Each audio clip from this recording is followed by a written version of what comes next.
Ketika Belarusia membuka perbatasan dengan Polandia sehingga terjadi migrasi manusia ke arah Polandia dari Belarusia, maka komentar Bosman, jago nih Putin. Kampret, kapan Indonesia punya pemimpin negara seperti Putin atau seperti Xi Jinping ketika mengelola negara dapat mengangkat Indonesia ke tingkat dunia. Ngimpi banget dah. Kita semua tahu ambisi Putin ambil Ukraina. Kita sudah rinci mengapa Putin mau menganeksasi Ukraina. Yang jadi pertanyaan selanjutnya adalah bagaimana cara Putin mengambil Ukraina. Tidak seluruh Ukraina, tidak sampai Kiev, hanya sebagian Ukraina. Maka Putin melakukan banyak manuver trisula yang menarik. Pertama, Belarusia yang merupakan negara perbatasan Rusia yang pemimpin Belarusia adalah sekutu Putin mulai bermain mengganggu Polandia. Belarus dibikin atau dikonflikkan dengan Polandia sehingga warga Belarusia hijrah migrasi keluar Belarusia ke Polandia. Tujuannya ya pastinya membuat tentara NATO dari Eropa Barat mau ke Ukraina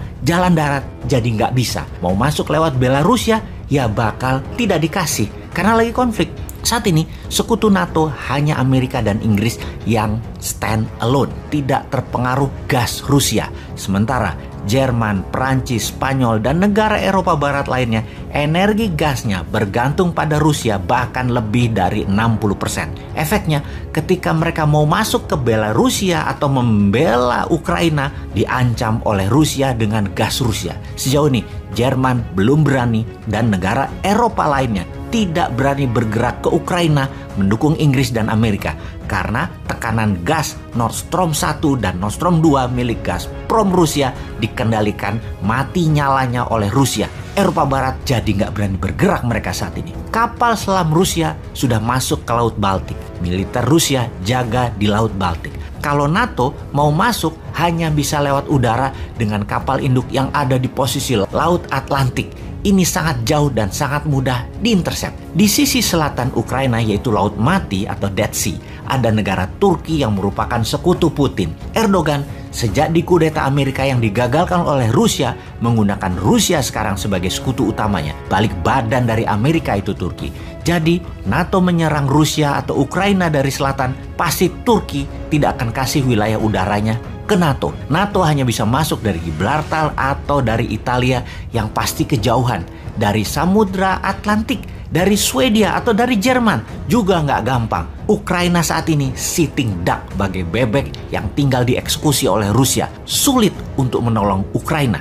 Strategi hebat Putin sulit dilawan. Ukraina mangsa lemah yang tidak ada yang bisa menolong dari cengkraman Rusia. Lewat udara sudah diblok di Polandia dan Belarusia.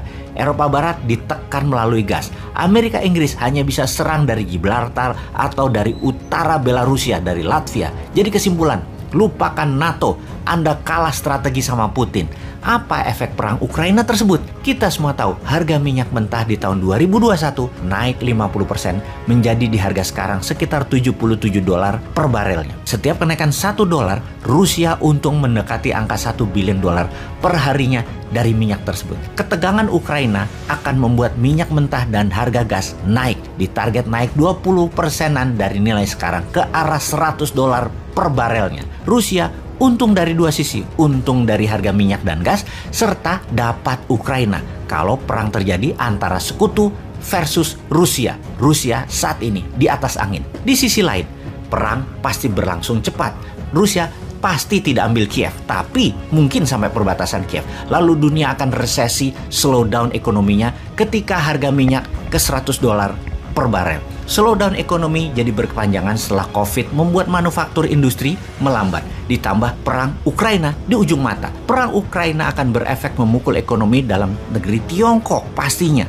Sebagai negara produsen yang minyak BBM importnya hingga 90% yang semua didapat dari luar Tiongkok. Hal ini yang membuat Xi Jinping makin tidak populer, dan untuk populer Xi Jinping pasti meniru Putin, yaitu bangkitkan nasionalisme dan serbu Taiwan. Kedua perang tersebut sudah diprediksi sejak 2019 dalam kitab Sontoloyo yang berjudul Mardigu Nation.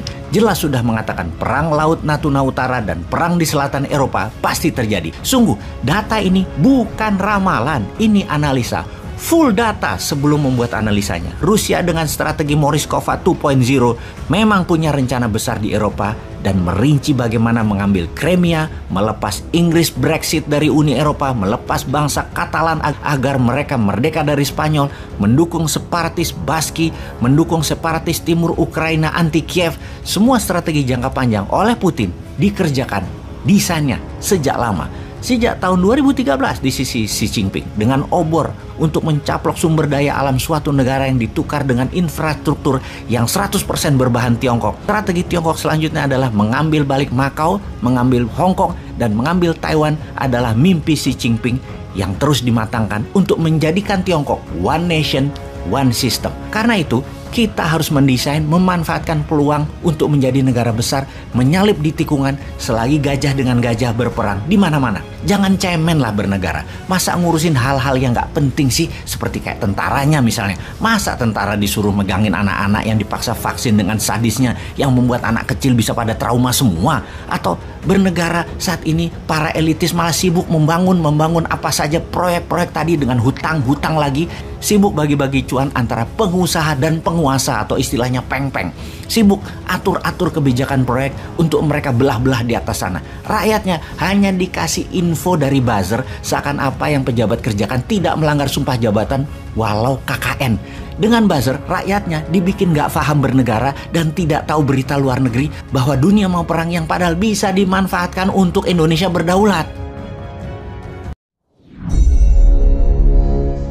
Paling seru memang kalau yang bermanuver bernegara itu pemimpinnya ala-ala Putin, ala-ala MBS Muhammad bin Salman, seperti Xi Jinping, seperti Erdogan, atau seperti Trump. Pinter semua bernegara kelas dunianya, di mana New Mind akan meniru pemimpin model begitu nantinya. Kuat nasionalismenya, bahkan nanti lebih canggih dari Putin, lebih canggih dari Xi Jinping di 2024, yang pemimpinnya akan menyandang konsep New Mind. Sementara pasca Trump di Amerika sungguh sangat disayangkan zaman Biden saat ini. Biden sangat lemah. Mungkin karena Biden waktu berkuasa itu didukung fulusnya oligarki ekonomi. Saat ini faktanya bernegaranya bubar. Oligarnya sih nambah kaya. Rakyat Amerikanya ambyar. Fakta saat ini Biden membuat Amerika di dalam negerinya adalah kepala negara Amerika yang secara administrasi dan secara manajemen terlemah dalam pemerintahan sejak zaman Amerika Baru. Amerika Baru adalah Amerika pasca kebijakan mencetak uang tidak menggunakan jaminan emas lagi pada tahun 1971.